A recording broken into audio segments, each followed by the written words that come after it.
Now, you can change an individual with or without his consent if you so desire. Here is the story of a friend of mine. I persuaded him to give up his job here. I knew he was a single man, and he would like to do what I am doing. So I said, San Francisco is wide open. I only go there once a year for 4 weeks at a time. Now I have reduced it to 2 weeks at a time. But I used to go, in the early years, 4 weeks. I said, they need someone badly who knows this law. You can't teach the promise because you do not know it. You can tell it, but from hearsay, because you have not experienced the promise. But you do know the law. And you are presentable, you are a gentleman, you go up there, I will not give you any money. But I will give you my mailing list of 500. It's a live list. And you send out my list. When I go, I will tell them that I allowed you to have my list. And I will get behind you in that manner, but not in any other way. You've got to go on faith. Well, he quit his job here. He had seniority of 8 years in the place that he worked. He goes up to San Francisco, and he made arrangements to open. He had a little dog, lovely little dog, and he was walking this dog one afternoon before he opened. And a man came over and greeted him and said, what a nice little dog you have. And then after the usual greetings, he said, can you help me out? I haven't eaten today. I'm out of work. And my friend said, no, I have no money, but I will do what I can, but I can't give you any money. The man couldn't quite understand that. You can't give me money. What else could you do? My friend did not move one step after he said no to the request. The man went on.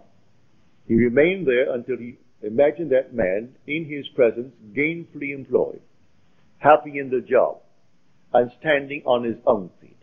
That was taken the story in the book of Acts, when a man came to John and Peter, and he could not stand on his own feet, and he was begging at the temple door.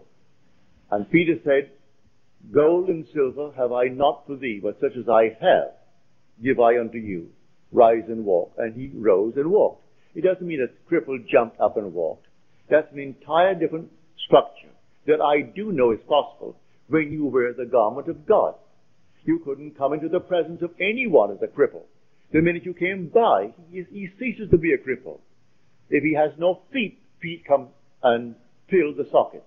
If he's blind, they come in and fill the sockets. And he is not blind. And you do nothing to do it. No compassion. You simply are so perfect that nothing imperfect can remain in your presence. But in this case, on this level, no one is actually going to jump up from the crippled state and start walking. But he takes a man who is crippled, who is standing on other people's feet by begging from them. Well, a month later, he was walking his dog and he saw this man and he crossed the street. The man crossed the street and came over to him. He said, I don't suppose you remember me. He said, oh, yes, I do. I remember you just about a month ago that you asked me for money. He said, yes, and I want to thank you for not giving it to me. And extended his hand to my friend. He said, had you given me the money, I today would be asking you for it. Because you did not give me. I was so embarrassed and so annoyed with myself that I put myself in that position. I went out the very next day and I got a job, a good job. It pays well.